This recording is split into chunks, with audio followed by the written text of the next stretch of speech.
Let me get the PowerPoint going.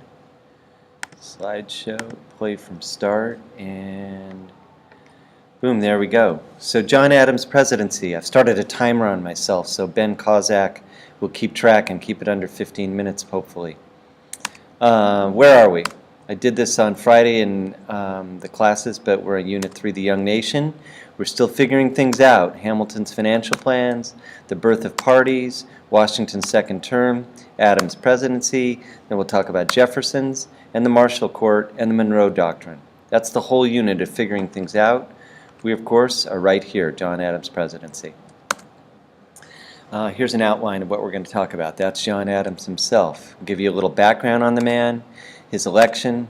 The major issue, just like as with Washington's second term, is going to be foreign policy trouble with Britain and France. What's going to come out of that are the Alien and Sedition Acts, the Kentucky and Virginia resolutions, and then the election of 1800. The key thing being the Alien and Sedition Acts and the Kentucky and Virginia resolutions. A little background on John Adams. He is a Massachusetts man. He was born in Braintree, just south of Boston, and he is one of the most important founding fathers. His key role was way back in the 1775, 1776 time. He is probably the leader most associated with the Second Continental Congress and convincing the colonies to rebel. He wanted to rebel at a sooner, and he kind of maneuvered events so that we would do that. Harvard educated, brilliant, not a very happy man, and very vain. Never felt like he got the recognition he deserved. Always felt he was in the shadow of lesser men. Washington, who was not as smart, Jefferson, who was smart but not as smart, and especially he feuded with Alexander Hamilton. He had a wonderful marriage with Abigail Adams. Their letters to each other when they were often separated show honestly a very beautiful relationship between the two. And like I said, he never felt he got the recognition he deserved. Feuded with almost everybody, but especially Hamilton from his own party and Jefferson from the other party. So he is elected following Washington's retirement, and that election is very close. Thomas Jefferson almost wins, but Adams wins by 3 electoral votes. His one term, 4 years, was dominated by foreign policy troubles. George Washington had signed a treaty with Britain called the John Jay Treaty, which resolved a number of disputes. We'd had trouble with them attacking our ships and taking our goods. We had trouble with them on the frontier. They were supposed to evacuate British forts after the Revolutionary War, and they never did. And the Jay Treaty resolved those things. But people were not happy with the Jay Treaty. They said that Washington didn't get enough for it. And one of the slogans while that was being negotiated was not 1 cent for tribute, but millions for defense. And people kind of wanted war. But the Jay Treaty did resolve stuff with Britain, and France became the #1 trouble for us during Adams' term. In the background of this slide, you can see an American ship being pursued by a French ship, and there was a lot of trouble on the ocean. The French Navy and French privateers or private ships would capture American merchant or trading ships and steal their cargo. Something like 300 ships were seized during this time. Adams sent negotiators to France to try to negotiate an end to this, and the French minister refused to see them. At the same time, 3 French ministers who were just known secretly as X, Y, and Z, demanded a bribe of $250,000 just to see the French government, and word of that leaked out, and Americans demanded war. I said it wrong earlier. That's where the slogan came from, millions for defense, but not 1 cent for tribute. There were calls for George Washington to come out of retirement and lead the Army yet again. Adams avoided war. He negotiated a settlement, and at a time when we really weren't ready for war, was able to keep the peace, which I think was a significant achievement. However, it was unpopular. Many Americans wanted to go to war, and the fact that he avoided it kind of cost him the election of 1800.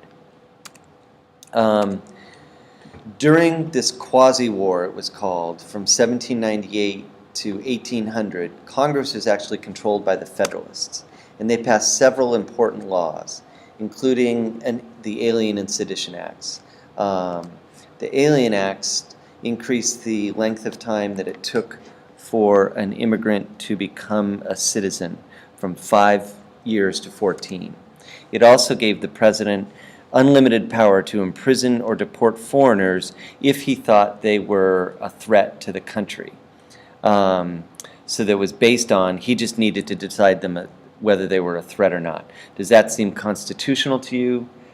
Consider, the principle of habeas corpus, and that you have to have a reason to imprison somebody. Should that apply to immigrants or not? At that time, it didn't. But the most important law was the Sedition Act, by far. The Sedition Act made it a crime to attack the government, not like physically, but in words, with false, scandalous, or malicious statements. That's not what sedition actually means. Sedition is when someone tries to get other people to rebel or defy the government. It's kind of like a traitorous act. And this definition of sedition was more like if you were verbally criticizing the government. So what was actually outlawed was something much simpler, and it actually became a crime to even just kind of insult the president or criticize at all. The Sedition Act is probably one of the worst laws that have been passed in our history. The intent was actually to silence opposition from the Democratic Republicans. The Federalists wanted to shut them up and stop their criticism of the war. In the end, certain people were arrested. Something like 10 editors and printers were arrested for printing certain things. One arrest, probably the most notorious, was a man named Luther Baldwin, who was arrested in a tavern while the city of Newark was celebrating a visit by President Adams to the city, and cannons were going off and bands were playing, and Baldwin was overheard saying he didn't care if the cannons fired through the president's arse, and for that he was arrested and fined. The act actually backfired. Rather than silencing opposition, it increased opposition to Adams and the Federalists, and probably contributed, well, definitely contributed to Adams losing the election of 1800. Was the act constitutional? So you should definitely note this in your notes. No, it wasn't constitutional. It was infringing on what freedom? Obviously, freedom of speech, and freedom of the press. What should have happened, and would have happened in later years, is someone should have sued for false imprisonment, and that would eventually gone to the Supreme Court, and the Supreme Court could have ruled it unconstitutional. But as you remember, we were still figuring things out, and judicial review, that idea, didn't exist yet. So that wasn't what happened. Instead, Kentucky and Virginia passed resolutions against it. Madison and Jefferson wrote those resolutions, and those states passed resolutions saying that the Sedition Act was unconstitutional, which it was. So on to the Kentucky and Virginia resolutions. They're very important. Written by Jefferson and Madison, denounced the Sedition Act as contradictory to the First Amendment. And here's why the Kentucky and Virginia resolutions are significant. They argued that the states had the right and the power to nullify unconstitutional laws. Jefferson felt that that should be a power that the states continued to hold, and that kind of fits with his feelings about where power should be, states or national government.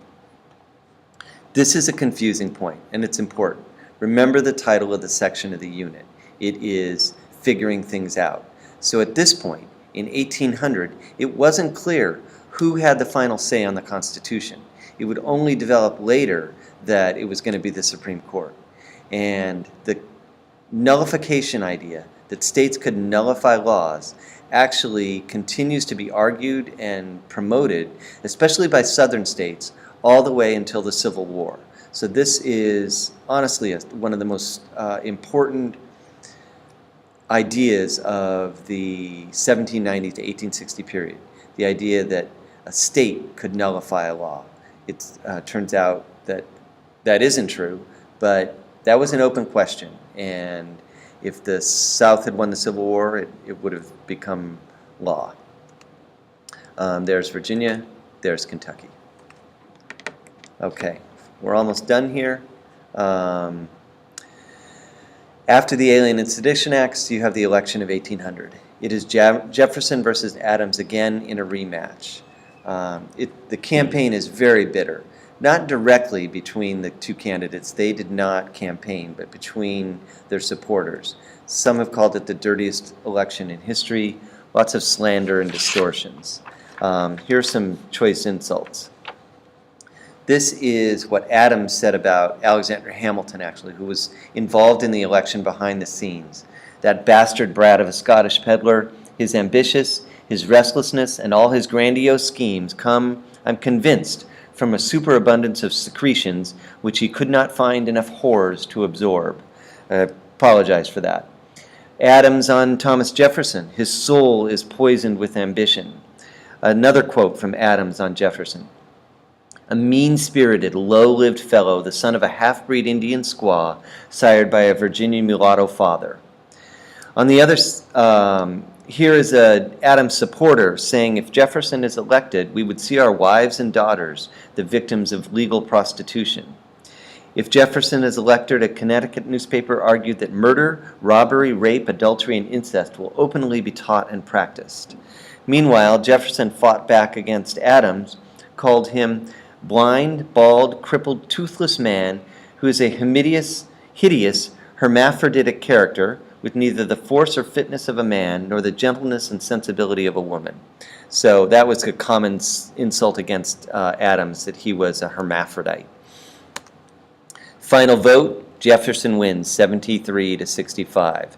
It's sometimes referred to as the Revolution of 1800.